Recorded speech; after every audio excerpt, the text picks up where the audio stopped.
Good afternoon. Our topic for today is Black History Makers in Burlington County, New Jersey, from the Revolutionary War era to the Civil War.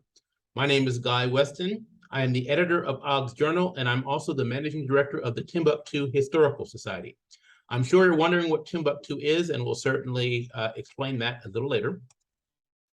So our points of discussion for today, the first point of discussion is, when did emancipation happen in the northern states? That is an important background discussion because we typically focus almost exclusively on enslavement when we talk about African-American life before the Civil War. And we really want to paint a picture of this context so we can better understand what the history makers did and how they were able to do it. The second point is, what history did free Black people make in Burlington County? The third point is, why aren't these achievements widely known? And of course, the last point is, what can we do about it? I start this discussion always by pointing out the difference in manumission trends between the northern states and the southern states. It's interesting to note that while the majority, almost exclusively all Black people in the southern states were enslaved in 1830, by 1830 in the northern states, the majority of states had passed legislation to end slavery. If you look at the dates of the states that were already in the Union, the first state to pass a manumission law, which was a gradual manumission law, was Pennsylvania in 1780. The last state was New Jersey in 1804.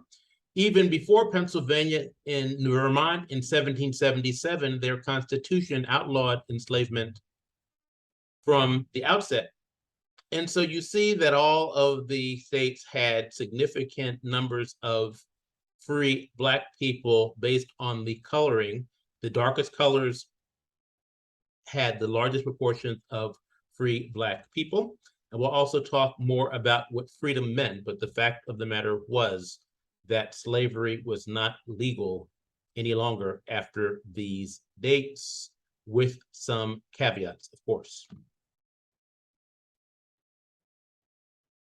The next thing I like to point out is that nearly 500,000 free Black people were enumerated in the 1860 census, ranging from 11 to 14% of the African-American population in each census since 1800. On the one hand, that surprises us. On the other hand, if we think about the number of Black churches we know about, such as Mother Bethel AME Church in Philadelphia, Abyssinian Baptist Church in New York City, or 19th Street Baptist Church in Washington, D.C., all of those churches were established long before the Civil War and the Emancipation Proclamation and the 13th Amendment. Certainly, there had to be some nucleus of free Black people in order for these institutions to be built and to thrive. And we know that church leaders were active in political advocacy movements to advance the cause of liberty for Black people. So on the one hand, we know these things. On the other hand, in the same breath, we presume that everybody was enslaved when many people were not. This is a visual illustration of the proportion of free Black people in each census from 1790 until 1860. As I said before, the average over the entire period is about 11 or 12%, more like 12%, I think, but it varied from one census to the next. So even though we talk a lot about the proportion of free Black people in the North, the reality is there were more free Black people in the South than there were in the North. But you have to remember that the majority of Black people lived in the South. So any trend would probably be better represented in the South. But if you look at each region within itself, let's look at 1830 again. 8% of Black people within the South were free, compared to 97% in the North. Again, this is 1830, 30 years before the Civil War. And by 1860, the figure is almost 100% in the northern states, but just 6% in the South. Now we look at New Jersey, and we see that New Jersey passed an act for the gradual abolition of slavery in 1804, which essentially said that enslaved people born after July 4th, 1804 were immediately free, but bound as servants to the owners of their mothers for a period of 25 years for males and 21 years for females. So that means they weren't really free at all if they were still indentured servants. But it was a sharp contrast from the North, where nothing like this happened before the Civil War on a large scale. We shouldn't be confused and think that everybody was okay, though, because Gigantino, who really drives this point home, reminds us that even though enslavement was illegal after 1804 on paper, he finds cases of Black people being sold as enslaved people after their indentures should have been completed, including the case of a woman who was listed as free in the 1850 census, but sold as a slave in 1856. So how secure was freedom? Again, though, we have to look at contrast. Everything doesn't fit into a neat little box, but the bottom line is if you go back 10 years before 1830 to 1820, the majority of the Black population in the southern portion of New Jersey was free, again indicated by the darker colors. Compared to the northern counties, you see, for example, that only half of Black people in the northern counties were free in 1850, but more than 95% were free in the southern counties. We attribute that largely to Quaker influence, because Quakers were a majority population in the southern counties. So within the context of Black people being free, Black people were able to achieve things that many of us may not be familiar with. I think we all know James and William Still. Those are very widely known names, but there are many other people in southern New Jersey in particular, but all over the North, that did wonderful, monumental things that we just don't hear about, and that's what we want to focus on here. The first one is Cyrus Bustle, who was the son of a Quaker lawyer and an enslaved person that was under the ownership, if you will, and I don't like that word owner, I have to cleanse that from my vocabulary. But Bustle was the son of Samuel Bustle and Parthenia, who is somebody that he enslaved. After he died in 1842, Cyrus Bustle was sold to Thomas Pryor, who taught him baking. That ended up working out well because it allowed him to earn enough money to start a business as a baker after he was freed. He purchased his freedom in 1774, and he worked as a contractor who supplied bread to George Washington's troops. He was an abolitionist and community leader. He was one of the founders of the Free African Society. Once he had enough money to retire from business, he built a house at 3rd and Green Streets in Philadelphia, where he opened a school and taught children. So he was a philanthropist and a community activist who, once he made enough money to be comfortable, he dedicated his life to helping other people. By 1791, he owned 12 acres in the Black settlement of Guineatown between Abington and Cheltenham in Montgomery County, Pennsylvania, and his descendants include Paul Robeson. So here is a myth that we are challenging. It says that he owned 12 acres of land in 1791. All we hear about is the fact that Black people can't own land, which they couldn't in many places, but in this case, we were able to own land. The second one we want to call attention to is William Bowen, who was born in 1735 and died in 1824. He was also enslaved by a Quaker who frequently took him to meeting for worship. On his wedding day, when he was 28, he petitioned the Mount Holly monthly meeting, which is the local congregation, for membership, and he was refused. John Woolman, who was the most influential Quaker abolitionist of the era, spoke on his behalf, but still, it took until he was 79, 51 years, before he was before he was accepted into the meeting in 1814. He owned several acres of land near the corner of the current Mount Holly bypass and Marne Highway. That's a note for people who are familiar with the area. So this person is not widely known. You might ask why he wanted to be a Quaker if Quakers did not accept him. and that's a discussion that we could certainly entertain. Quakers had a complicated relationship with Black people because on the one hand, they were enslavers like everyone else earlier in their lives, but it was actually Quakers who led the push to end enslavement in Pennsylvania and New Jersey. And John Woolman was very influential in that, but that didn't necessarily mean they wanted Black people to be members of their congregations along with them. So certainly they weren't where they needed to be, but we do acknowledge they contributed to our freedom in a variety of different ways. Some were good and some weren't so good. The next one is Oliver Cromwell. This is actually an excerpt. It's the entire announcement, basically, of his death in 1853 in New Jersey. This newspaper was called the New Jersey Mirror, and it was an unremarkable announcement of a soldier who happened to die, listed along with all of the other announcements of people who had passed away. It says Oliver Cromwell, a colored man, a soldier of the Revolution, died in Burlington on January 24th, 1853, aged at about 100 years. It goes on to say that he lived in the area for a long time, that his pension wasn't enough, but people contributed to his well-being because his pension didn't provide enough for him. But one of the noteworthy things of this is 1853, and Black people in this particular newspaper had death announcements or obituaries right along with everybody else. This is more information about him. He was born free in Columbus, New Jersey, on the farm of a tavern keeper by the name of John Hutchin. He served in several regiments in the several companies of the 2nd New Jersey Regiment between 1777 and 1783, seeing action at Trenton, Princeton, Short Hills, Brandywine, and Monmouth, and the final siege of Yorktown in 1781.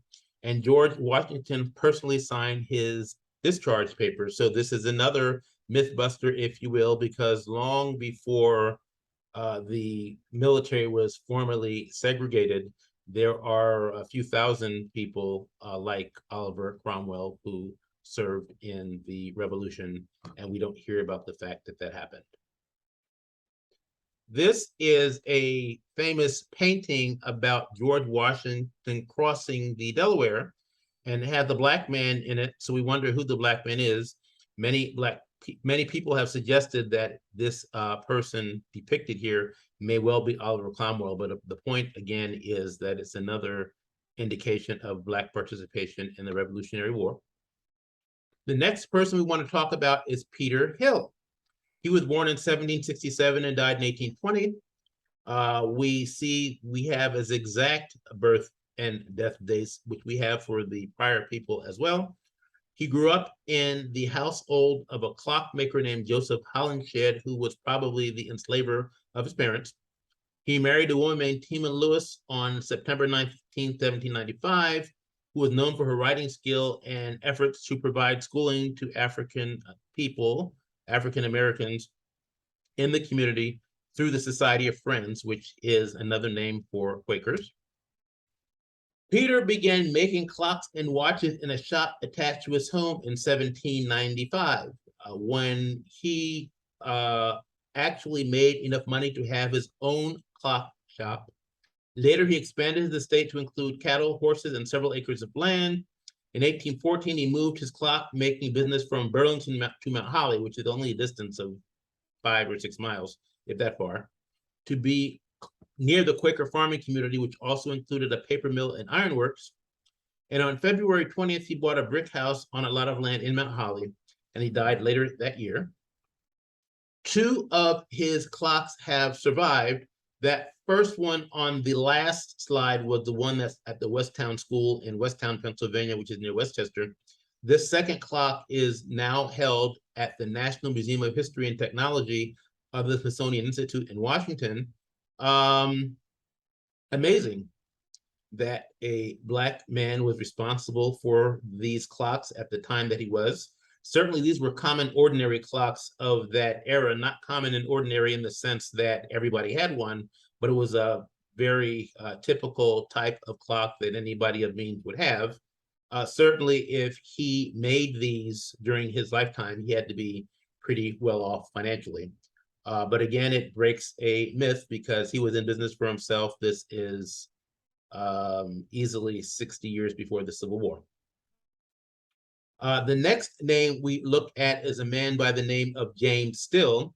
He is probably the first of the names that we have mentioned who is commonly known to many people. He was born in 1812 and died in 1882. He was a physician, herbalist, and author known as Black Doctor of the Pines. Actually, the Still that most people know even more than James is William Still. In the area of New Jersey that I'm from, which is Burlington County, we all know about James Still as well, but William Still is the more well-known Still, which we'll talk about in a minute. He was one of 18 children born to Levin and Sidney Steele, who were born enslaved in Maryland. They escaped separately and changed their name to Still to avoid capture.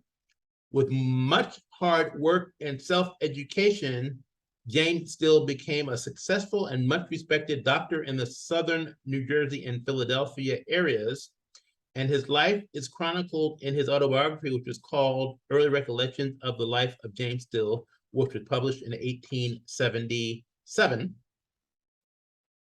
The Dr. James Still Historic Site and Education Center is located on the property where James Still lived at the time. The man on the left at the top is actually Sam Still. He is a descendant of James Still's brother, Sam.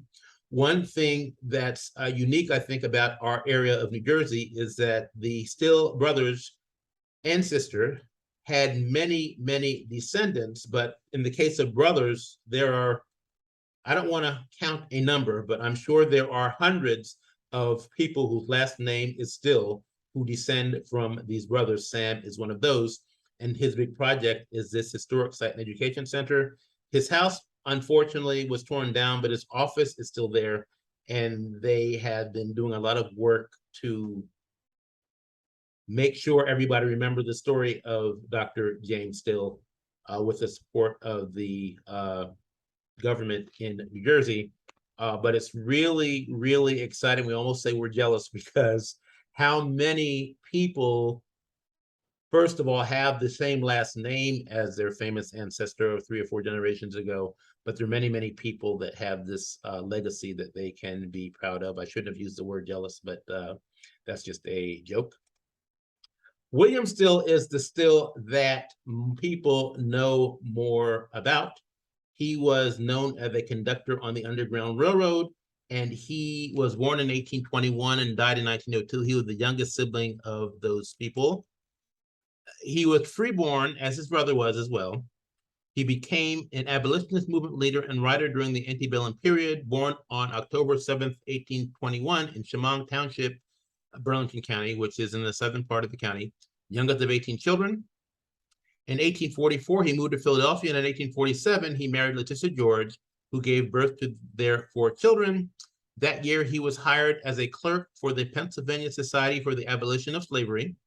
He became an active agent on the Underground Railroad, assisting fugitive Africans who came to Africa. I have to apologize for the use of the word fugitive. That's not my word. This is adapted from a biographical sketch from another person, and I should have rephrased that, but I like to focus on words that don't connote any credibility or legality to the institution of slavery. Fugitive is a bad word in our book.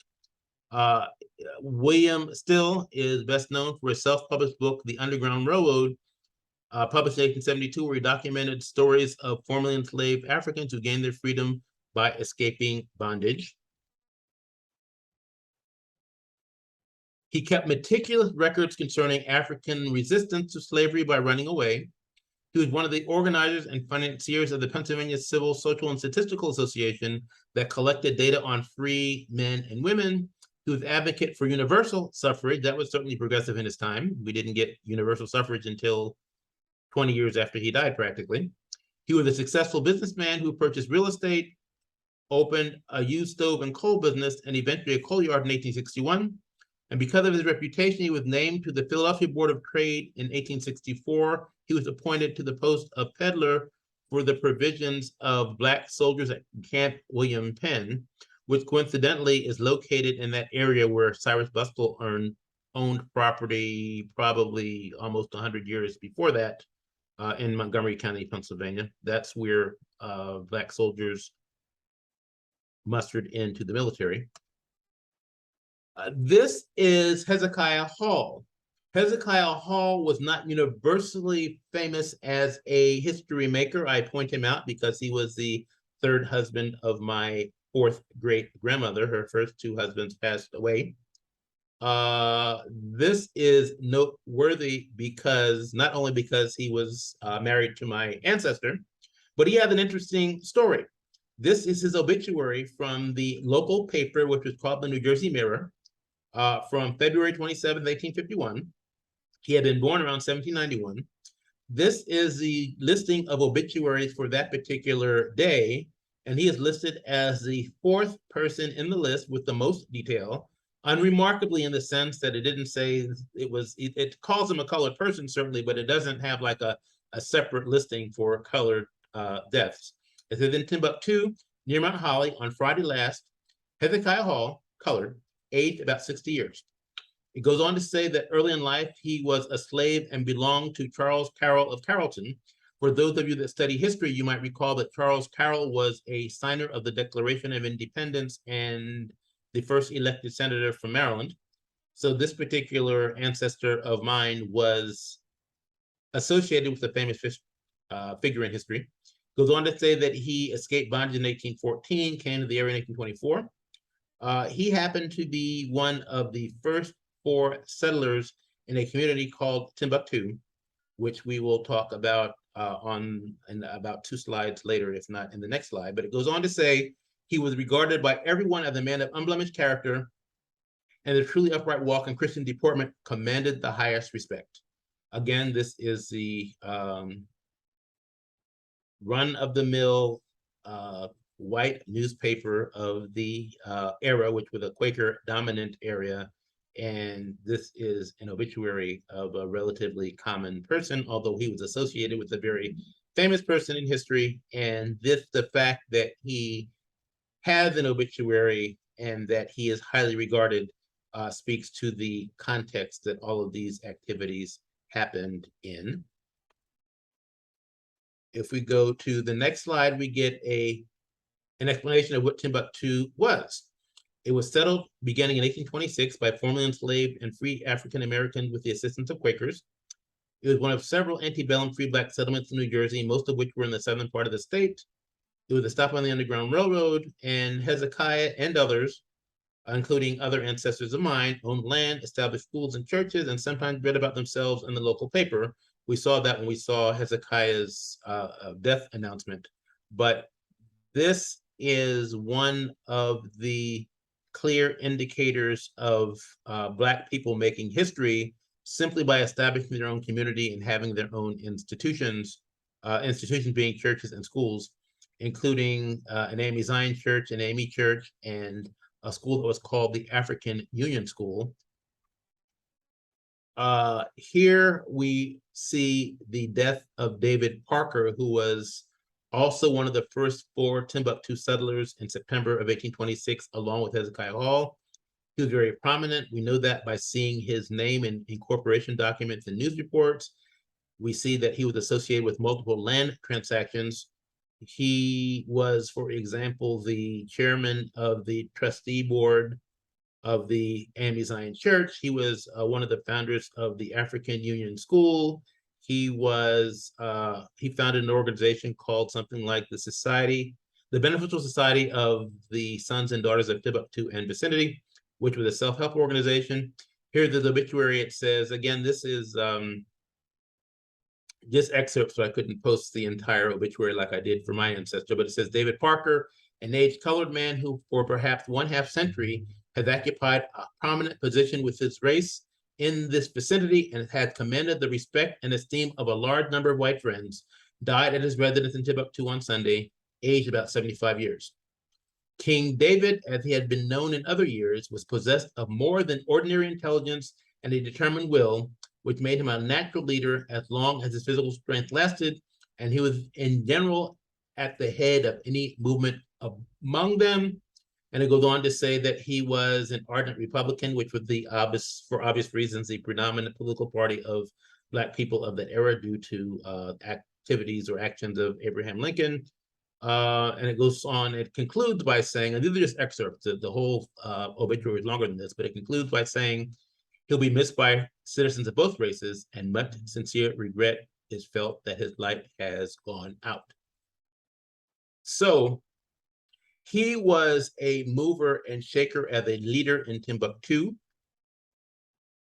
He was also a mover and shaker in leading the Battle of Pine Swamp, in which a well-known slave catcher, whose name was George Alberti, sought to capture an escaped slave by the name of Perry Simmons. Alberti traveled with several associates and enlisted the help of a local constable to help take Simmons into custody. Simmons had lived in the area for a decade or more and had a strong network of supporters among Timbuktu residents. And when news of the attempt to capture Simmons reached his allies, a large group rushed to his aid, young and screaming and wielding weapons, and scared the smaller raiding party off. This was an interesting story. Why we know this, because the New Jersey Mirror covered it in 1,100 words. They used words like kidnappers and invaders to describe the slave catchers, and it's full of humorous anecdotes describing Simmons' response, such as, Perry at once suspected who they were and the object of their midnight errand, and very coolly answered that they could not fool Perry Simmons with any such story as that. The story being they claimed that Perry had stolen chickens, which he had not.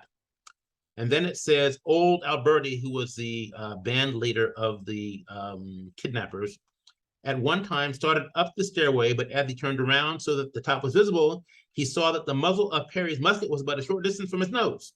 And he came down something quicker than he went up. And then it says they concluded that discretion was the better part of valor, and hastily retreating to their carriages, they left the scene of their brilliant achievement as if old Satan was after them. And he concludes by saying that the midnight attack upon the Pine Swamp Fortress will be long remembered. The heroic party came, they saw, but they didn't conquer. Timbuktu Fusiliers, Reserve Guard, and Petticoat Rangers, under the command of King David, came up with a shout and song, swept the field, and set the captives free. So that's I would say, one of the most significant stories. And it's a news story. It's not a story that was passed by oral tradition through 8 generations. This is an excerpt from a newspaper article from Thursday, December 6, 1860. Such a contrast from what we hear, simply because we always hear about being beaten down. We never hear about beating other people down and chasing them away. And there's even a follow-up story in which the constable who came to help them, it talks about how he got into a feud with them and had to walk home in the middle of the affair, because once he found out that they were trying to kidnap Perry, they didn't want anything to do with him or with the incident. You can read the entire story on the Timbuktu, New Jersey website. You can just go www.timbuktunj.com, Battle of Pine Swamp, or you can just Google Battle of Pine Swamp, Timbuktu, and find the entire story. This is the last group of people I wanted to call out. These are soldiers from Timbuktu who fought in the Civil War. There were 8 of them that are buried in our cemetery in Timbuktu proper. This is one of the interpretive signs that we installed to remember them.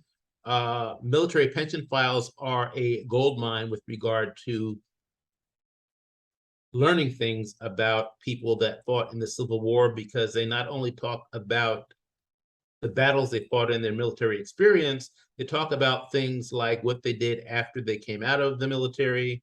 We know, for example, that John Johnson was the principal of the Timbuktu School.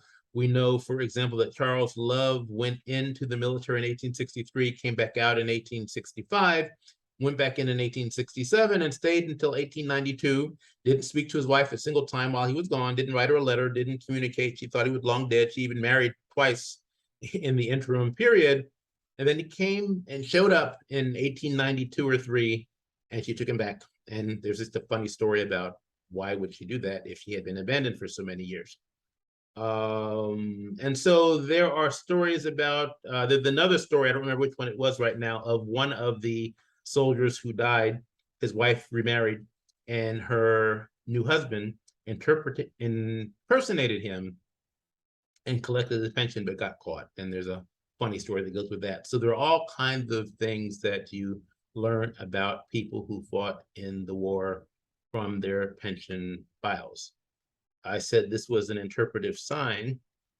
I'll go back to talk more about the signs in just a minute. But I can summarize by saying that there were 3 infantry regiments of U.S. colored troops, and one of a state U.S. colored troop, which I think was Connecticut. These are the particular ones that they represented. They mustered into service at Camp William Penn.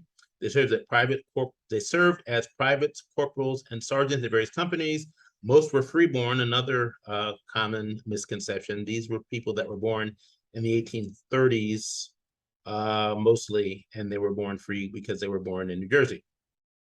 And here's the story about Charles Love, who went back in the service and came back out in 1894. This is a picture of our cemetery where these people are buried.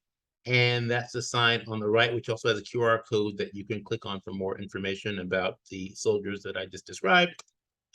So our concluding questions are, in addition to any questions that you have, which I hope that you have recorded so that we can discuss them, what surprises you most about our history makers in Burlington County? How does our history challenge common stereotypes about achievements of Black people during the antebellum period? And how should this information be used to broaden comprehension of our history? These will be the questions that guide our discussion after we are finished with this segment of the presentation. I hope that you also made note of any questions you have so that we can have a full discussion. I am looking forward to hearing your feedback and looking forward to knowing how we can be more effective. One of the questions we asked in the beginning was how we can make this information more widely known. One thing we've done is to get funding from our county to develop curricula to include this information in local school social studies courses, because you could grow up in Timbuktu, live there your entire school career, and have no idea that your community is one that's historically significant. We did change that by the curriculum development. We also changed that, or we're trying to change that by installing the interpretive signs that you saw pictures of. But there are many other things to do, and we certainly look forward to hearing your recommendations of what those things might be. Thank you so much for listening.